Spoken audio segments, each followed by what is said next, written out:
Olá a todos, estamos de volta para a segunda parte do programa Segurança contra Incêndios. Sou Ansel Lankman, engenheiro responsável pela Lank Engenharia, um escritório especializado em perícias em condomínios. Como já disse, segunda parte do programa Segurança contra Incêndios, com a presença do engenheiro Charles Wasserman. Charles, obrigado por ter retornado ao nosso programa. Obrigado de novo pelo convite.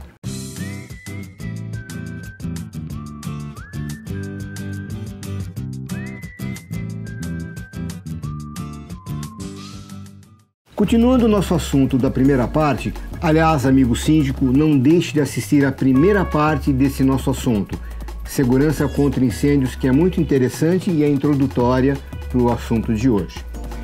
Charles, vamos falar sobre instruções normativas. De novo, a nossa ideia é traçar um paralelo entre hospitais e condomínios. Mas sobre instruções normativas em hospitais, o que você me diz a respeito disso? Bom, a parte legal que rege hoje todas as orientações ou leis, decretos, instruções, enfim, a gente pode dizer de uma maneira geral que elas são muito bem estruturadas. O Código de Bombeiro que a gente segue aqui no estado de São Paulo, ele é muito rígido, ele tem bastante, eu vou usar a similaridade, mas ele segue muito os códigos americanos, e os Estados Unidos têm uma rigidez muito grande em cima dessa legislação, em cima de catástrofes de cidades que pegaram fogo, enfim. E São Paulo, a gente pode afirmar que, se não é o melhor código de todo o Brasil, tá, mas é um dos códigos mais rígidos e mais corretos que tem. De outro lado, com relação aos hospitais, existe uma regulamentação, é uma lei que rege toda a parte de projetos hospitalares. Ela tem um nome um pouco diferente, chama-se RDC, Resolução da Diretoria Colegiada, de número 50. Ela é datada de 2002, tem aí uma defasagem de quase 20 anos, mas ela é muito presente, tá? Ela é muito bem estruturada, e sobre os aspectos legais nós temos uma lei relativamente não, uma lei muito boa que pode ser muito bem aplicada. Ora, veja bem, eu fui pesquisar sobre princípios e disposições gerais que regulamentam essa atividade. E veja na tela, proteger a vida dos ocupantes. Se está em primeiro lugar, é básico. Segundo, dificultar a propagação do incêndio. Depois nós temos proporcionar meios de controle e extinção do incêndio. Quarto, dar condições de acesso ao corpo de bombeiros. E por último, proporcionar a continuidade dos serviços que aquele edifício tem que prestar. Sabe o que me chamou a atenção? Que o item dar acesso ao corpo de bombeiros está em quarto lugar. E bombeiros nós sabemos que são essenciais. Por que eles estão em quarto lugar e não em primeiro? Bom, nós temos que elencar aqui para que a gente possa então encaminhar esse debate, essa relação que você bem apresentou aqui, aquilo que foi conversado entre nós na primeira parte do programa, que seria a necessidade, né? Só vamos trazer aquele assunto para cá, para essa nova discussão, que a necessidade das brigadas estarem muito bem treinadas. Mas voltando ao quadro, onde, claro, o princípio número 1 de segurança contra incêndio é a preservação da vida humana.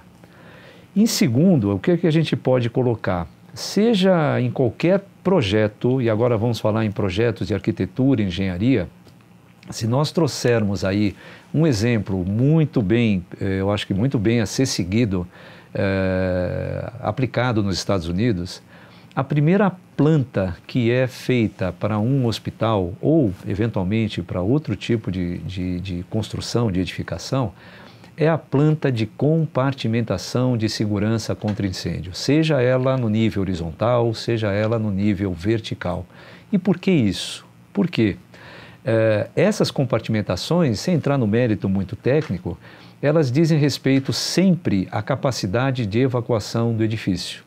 Então existem normas que regulamentam a área mínima necessária para que as portas corta-fogo sejam devidamente implementadas, as distâncias entre os pontos de fuga até uma escada de incêndio, por exemplo, o acesso aos elevadores, enfim, essa planta de compartimentação, ela é a planta inicial de qualquer projeto em qualquer edificação de risco nos Estados Unidos. Nós no Brasil vivemos ainda uma fase que está mudando, tá? Mas existe muito privilégio na parte estética do prédio e isso de uma certa forma tem que ser balanceado.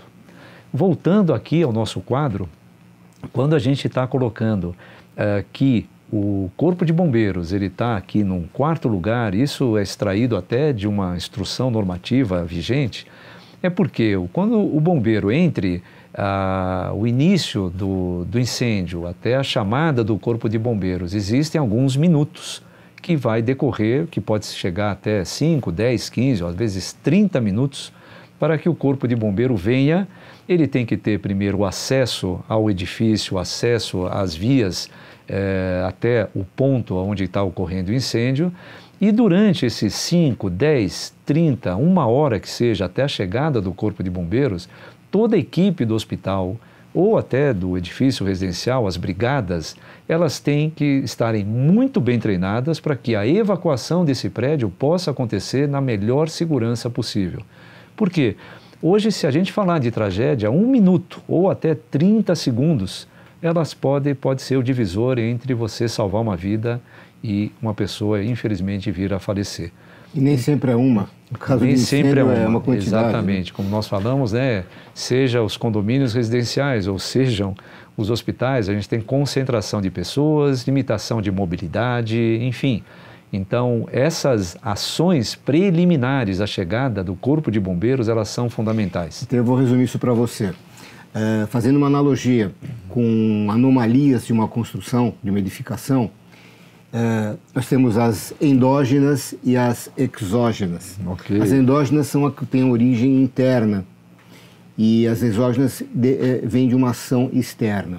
No caso de uma extinção de incêndio, de um atendimento a um incêndio, nós temos medidas, entre aspas, endógenas, que estão internas no nosso condomínio ou, no caso, no hospital, que dependem do projeto que foi feito, da compartimentação que foi implantada, da atuação das brigadas, enfim, todas essas providências que têm que brotar de dentro da edificação, ou da instalação em si, ou da ação de pessoas no condomínio, para depois, em quarto lugar, nós se valermos de uma ação externa, que é o Corpo de Bombeiros que vai entrar de sola e vai resolver o problema dele.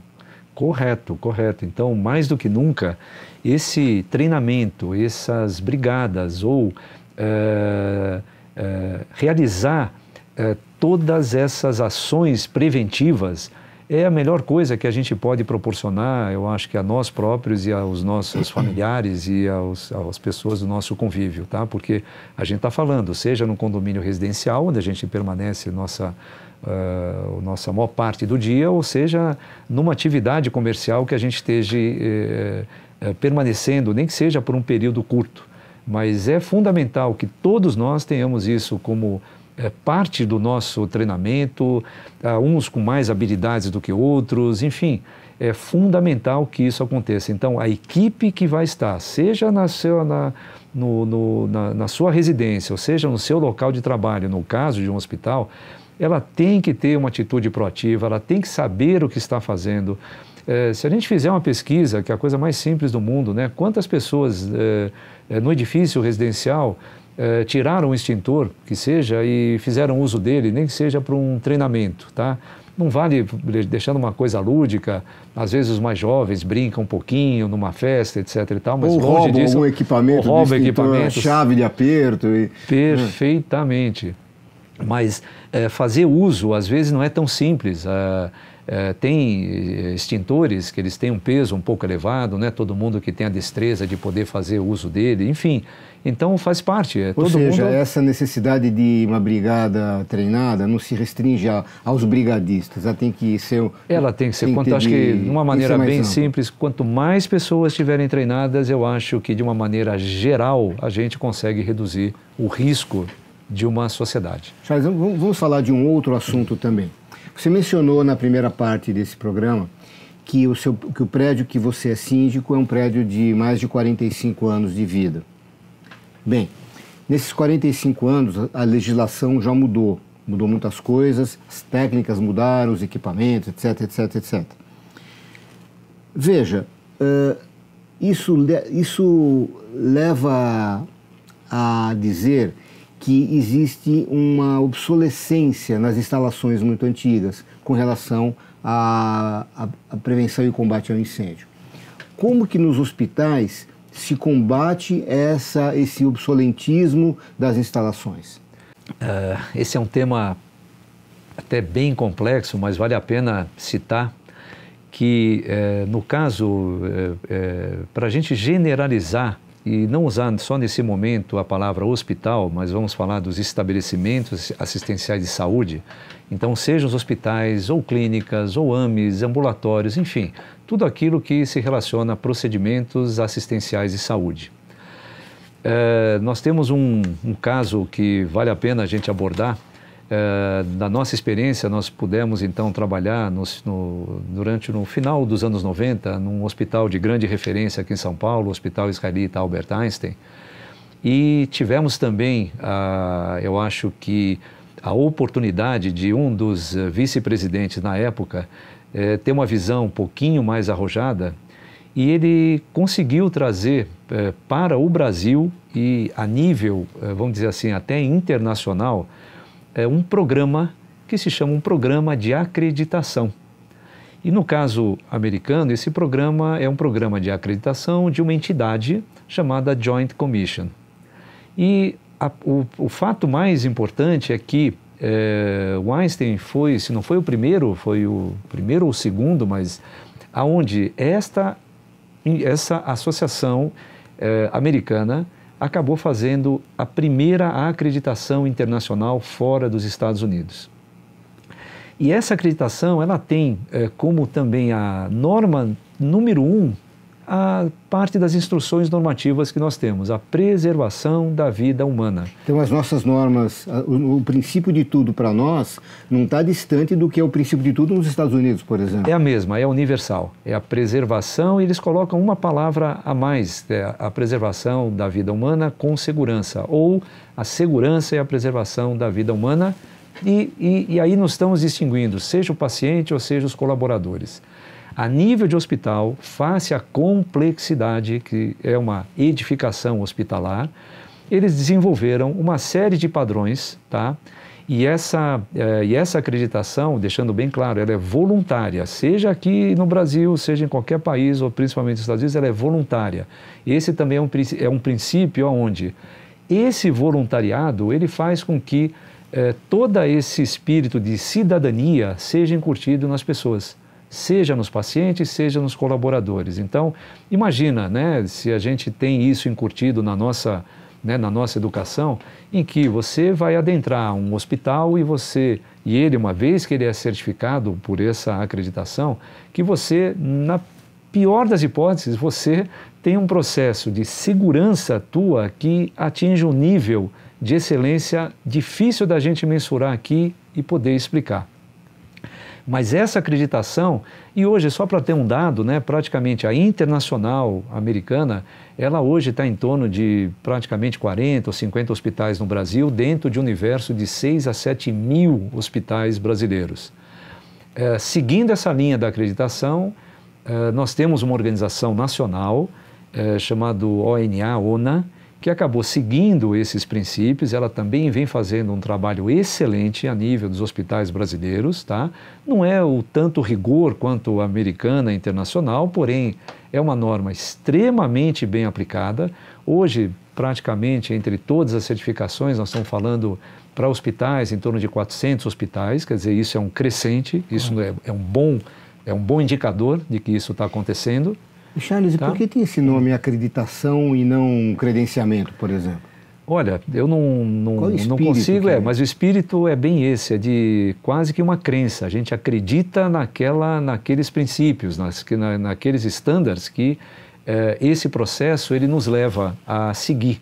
Então, ele é bem dividido, ele tem todos os requisitos exigidos na parte do recurso físico, na construção da edificação e, consequentemente, também na parte operacional. Então, não é simplesmente o recurso físico que vai te proporcionar a segurança total naquele ambiente. A operação e a parte assistencial, ela faz a complementação. E aí sim, a gente pode dizer que a segurança está, pelo menos no nível de excelência, um pouco maior. A gente não fica dependente só da parte física. Então, as pessoas que estão lá, elas são obrigatoriamente muito bem treinadas e posso garantir para você que não é só uma vez por ano. Tá? Existem indicadores que medem a eficiência anual e a cada ano a empresa, a instituição tem que demonstrar para ela manter essa certificação que a cada ano ela implementou novas medidas, novos indicadores que façam a preservação da segurança dos usuários do edifício. Eu vou te fazer duas perguntas para a gente encerrar o programa. Você acha viável esse conceito de acreditar que fosse aplicado também nos condomínios? Eu tenho certeza absoluta, porque não porque isso está sendo feito em hospitais por segurança, etc., porém, a palavra acreditar ou a própria sistemática de aplicação faz com que, é lógico, nós não vamos falar de produção de serviço assistencial dentro de um hospital ou produção de serviço dentro de uma unidade residencial. Mas se todos os moradores de um condomínio tiverem essa conscientização, poderem divulgar, difundir, aplicar, eu acho que seria um grande movimento, tá, para que essa conscientização, essa epidemia, no bom sentido, pudesse ser estendida para todos os condomínios. E, principalmente, aí sim, a exigência de ferramentas, de extintores ou seja aquilo que a lei preconiza, ela seria muito mais bem aplicada, porque ela vai partir de cada um. Não simplesmente da gente cumprir uma obrigação de ter um AVCB a cada 3 anos, tá? A gente pode definir que naquele condomínio, tá certo? Nós temos um grau de exigência maior. Eu posso até transmitir uma experiência que tivemos no nosso prédio, tá? Eu não sei quantos edifícios tem em São Paulo, mas são centenas de milhares, mas a gente pode utilizar isso como uma experiência. Um pretenso morador, uma pessoa que veio comprar um apartamento no nosso prédio, a primeira coisa que ela fez na entrada, ela não se preocupou com a beleza do jardim, com a segurança, a primeira pergunta dela foi saber se o AVCB do prédio estava em dia, se a nossa parte de segurança está sendo bem atendida e bem conduzida. Até porque o AVCB em dia, ele é o reflexo de uma série de medidas que vêm junto para poder realizar aquela etapa final. Então, se ele sabe que aquilo está em dia, tem o papel final, então ele pode certificar que todas as etapas anteriores foram cumpridas também. E a gente pode falar assim, eu acho que para os síndicos, né, eu não sei se todos nós acompanhamos a vistoria final do Corpo de Bombeiros, mas é quase que um prazer, no bom sentido, a gente poder acompanhar essa visita e ao término da vistoria, a gente ser agraciado como uma nota máxima de cumprimento daquelas obrigações. Eu acho que nem é obrigação nossa, mas é o reconhecimento de que todo o trabalho foi bem feito. Tá. E a segunda pergunta é a seguinte. Você falou do vice-presidente do Einstein, que teve a iniciativa de ir atrás todo esse processo de acreditação. Eu acho assim excelente. Achei ótima a iniciativa e a preocupação dele em adequar um dos nossos melhores hospitais a umas normas, a uma determinação, a um protocolo que vem de um lugar mais avançado ainda. Sem dúvida foi muito bom. Você pode nos brindar com o nome desse vice-presidente? Ele, na época que ele teve essa visão, ele ocupava realmente o cargo de vice-presidente no hospital e é um médico de excelente reputação, de altíssima competência, é Jairo Idal. Dr. Jairo Idal, endócrino, né? Endócrino, e ele carrega também um peso muito importante, né, da família, que o primeiro prédio, né, que consolidou o início do hospital carrega o nome da família. Então ele, eu acho que mais do que nunca correspondeu aí a todas as expectativas com essa visão visionária, né, dessa necessidade. E cabe colocar que esse trabalho foi precursor hoje de todos esses programas de acreditação aqui no Brasil. Quer dizer, graças, eu acho que a uma iniciativa, eu acho que positiva, tá? Não dá para medir hoje esses 400 hospitais que estão acreditados, seja internacionalmente ou seja nacional. Imagina quantas prevenções que nós deixamos de ter. A gente não tem esse indicador hoje no Brasil de pequenos incidentes ou tudo que foram combatidos e que não levaram a tragédias que infelizmente a gente vê ultimamente ocorrendo no Brasil.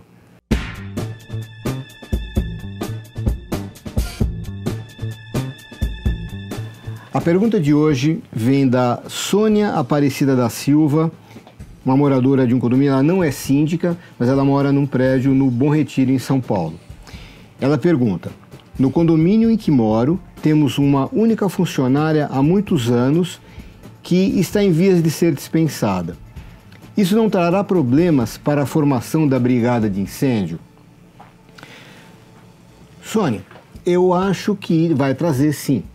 Por quê? Porque é importante que os brigadistas, as pessoas que sejam encarregadas da primeira intervenção em matéria de segurança, estejam habituadas com as instalações do edifício, conheçam a fundo as pessoas, elas sabem das dificuldades, por exemplo, de locomoção de um, locomoção de outro. Então eu acho muito importante que a pessoa seja mantida. Se não houver condições, os novos que vão substituí-la devem ter o tipo de preparação, o tipo de conhecimento semelhante ao dela. Mas é interessante que a experiência que ela já tem como funcionária antiga do seu condomínio seja preservada ou seja transmitida para os outros que vêm. Ok? Obrigado pela pergunta. Você não mandou o seu endereço, por favor, mande, que você vai receber em casa a sua caneca do programa O Perito. Chegamos ao final de mais um programa. Charles, novamente, muito obrigado por ter vindo. A sua contribuição assim foi excelente e com certeza os nossos amigos síndicos vão ter lançada a sementinha da preparação, da certificação. Uma coisa que nós não falamos, nós vamos deixar uma brecha para uma próxima visita sua, que é o que o síndico pode fazer além do que a legislação obriga que ele faça.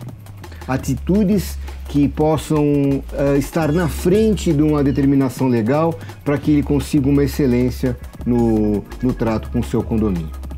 Novamente agradeço, e esse tema que você acaba de colocar, a gente pode avaliar que ele é quase inesgotável. Eu acho que nós temos uma capacidade de poder contribuir, fazer coisas para a melhoria da segurança, bem-estar e acho que de toda a nossa sociedade.